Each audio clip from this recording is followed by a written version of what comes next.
আজকে আমরা আলোচনা করতে যাচ্ছি আমরা এই যে সিনের যে অবজেক্টগুলো আছে এখানে আমরা ম্যাটেরিয়াল দিয়ে এটাকে কি করে রিয়েলিস্টিক করে তুলব। তো চলুন সেখানে কি কি থাকছে আমরা এক ঝলক দেখে নেই। 3ds Max 2026 এ ম্যাটেরিয়ালস তৈরি করা এখন আগের চেয়েও আরো অনেক সহজ। আপনার 3D রেন্ডার কি এখনো ফেক বা প্লাস্টিকের মতো মনে হয়? এই ভিডিওতে আমি আপনাদের দেখাবো 3ds Max 2026 এর ম্যাটেরিয়াল এডিটরের সব নতুন গেম চেঞ্জিং আপডেটগুলো এবং এমন কিছু সিক্রেট টেকনিক্স আছে যা আপনার রেন্ডারকে 100% ফটো রিয়েলিস্টিক করে তুলবে। ধরুন আমি এরকম একটা চেয়ারের মডেল তৈরি করেছি, তো এটা আমাকে দেখতে মনে হয় যে আমি প্লাস্টিক উড দিয়ে তৈরি করেছি, বাট এটাকে আমাকে রিয়েলিস্টিক আনতে গেলে এইরকম একদম ম্যাটেরিয়ালস আমি বা ম্যাপ ব্যবহার করে আমি এটাকে ফটো রিয়েলিস্টিক করতে পারি। আপনার রেন্ডার কি এখনো ফেক বা প্লাস্টিকের মতো লাগছে? চলুন দেখি 3ds Max 2026 এ কিভাবে 100% ফটো রিয়েলিস্টিক ম্যাটেরিয়াল তৈরি করবেন। 3ds Max 2026 এ ম্যাটেরিয়ালের নিয়ম পুরোপুরি বদলে গেছে। পুরনো পদ্ধতি বাদ দিয়ে চলুন দেখে নেই নতুন এই গেম চেঞ্জিং আপডেটসগুলো। ম্যাটেরিয়ালের এই নোটগুলো কি দেখে ভয় লাগে? আপনি কয়েক মিনিটে 3ds Max এর এই ম্যাটেরিয়াল আপনার কাছে একদম পানির মতো সহজ হয়ে যাবে। চলুন শুরু করি। এগুলো হচ্ছে আমরা ম্যাটেরিয়াল দেওয়ার পরে আমাদের ম্যাটেরিয়াল নোটস। এটা পুরনো পদ্ধতিতে এইভাবে ম্যাটেরিয়াল নোটসগুলো তৈরি থাকে, বাট এখন কারেন্ট সিস্টেমে এটা অনেক আপডেট হয়েছে, সো আমরা এটাকে ইজিলি তৈরি করতে পারবো। আচ্ছা, welcome to IT Guru. IT গুরুতে স্বাগতম। এটি এমন একটি স্থান যেখানে প্রযুক্তি শেখা সহজ, আকর্ষণীয় এবং আমাদের ভাষায়। চলুন আজই শুরু হোক আমাদের শেখার যাত্রা একসাথে আইটি গুরুতে।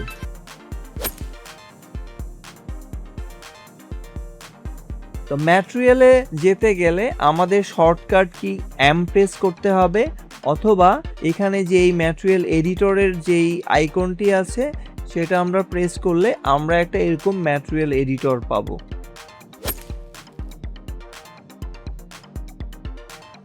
তো ম্যাটেরিয়াল এডিটর এর ইন্টারফেসটা আমরা আগে বুঝে নেই। প্রথম আসছে এর মেনু ড্রাইভেন। এখানে কিছু মেনু কমান্ডস দেওয়া আছে যেগুলোর মাধ্যমে আমরা বিভিন্নভাবে ম্যাটেরিয়াল এডিটরে কাজ করতে পারি। এর নিচের অংশ হচ্ছে টুলস বার। এখানে কিছু টুলস দেওয়া আছে যে টুলসগুলোর মাধ্যমে আমরা ম্যাটেরিয়াল এডিটরে খুব সহজে কাজ করতে পারবো।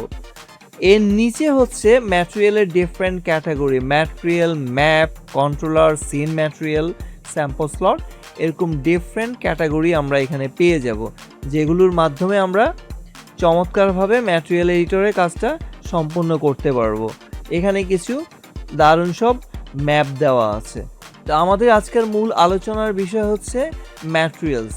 ম্যাপ নিয়ে আমরা পরবর্তীতে আলোচনা করব। এখানে কিছু দারুণ সব ম্যাটেরিয়ালস দেওয়া আছে। আর এই যে অংশটা দেখছেন এখানে ভিউ 1, আমরা এখানে সমস্ত ম্যাটেরিয়াল নোটগুলোকে অ্যারেঞ্জ করব এবং এগুলোকে নিয়ে কাজ করব।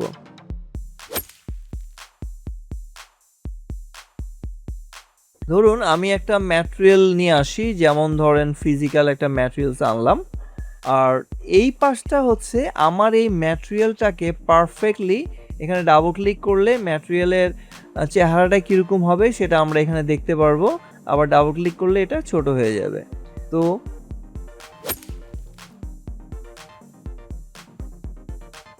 এখানে কিছু প্রপার্টিজ আছে, এই প্রপার্টিগুলোর পরিবর্তনের মাধ্যমে আমরা একটা চমৎকার ম্যাটেরিয়ালের রূপ ধারণ করতে পারবো।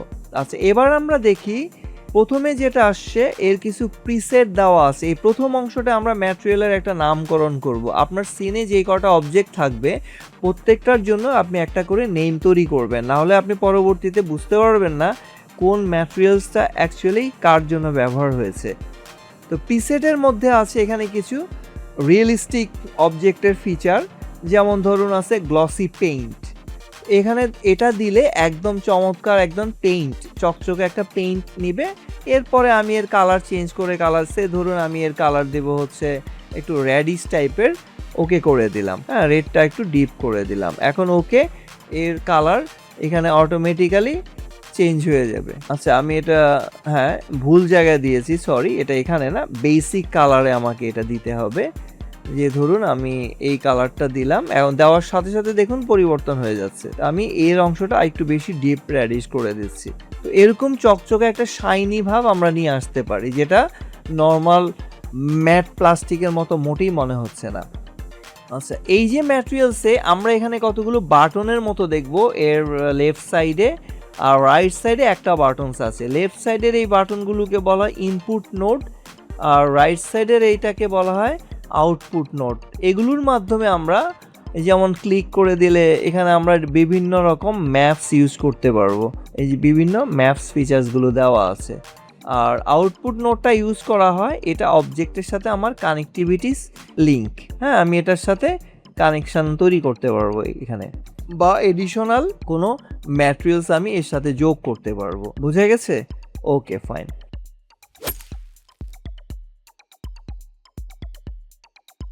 এখন ধরুন এই ম্যাটেরিয়ালটা আমি আমার অবজেক্টে কিভাবে ইনপুট দিব, এই ম্যাটেরিয়ালটাকে আমি এখানে নিয়ে আসি। এখন আমি এটাকে দুভাবে নিতে পারি। একটা হচ্ছে আমি অবজেক্ট সিলেক্ট করে ওর যে টুলস আছে অ্যাসাইন করে দিব সাথে সাথে, তাহলে এটা চেঞ্জ হয়ে যাবে। দেখুন কালারটা চমৎকার চেঞ্জ হয়ে গেছে। এখন একই ম্যাটেরিয়াল যদি আমি অন্যগুলোর ক্ষেত্রে ব্যবহার করি, তাহলে আমি সিলেক্ট করে ইউজ করে দিতে পারবো। সো আমি এটার জন্য একটা ডিফারেন্ট ম্যাটেরিয়ালস ইউজ করব। তো এটাকে ডাবল ক্লিক করলে ছোট হয়ে যাবে। এখন শিফট প্রেস করে আমি এটাকে ডুপ্লিকেট করে নেব যদি আমি সেম ম্যাটেরিয়ালস ব্যবহার করতে চাই, এবং আমি শুধু এর কালারটা চেঞ্জ করে দিব এখান থেকে। এই যে বেসিক কালারে গিয়ে আমি ধরুন এটাকে নিব হচ্ছে একটু গ্রিনের কাছাকাছি, একটু বেশি গ্রিনটা নিব। ওকে, তো এটা আমরা পেয়ে গেলাম।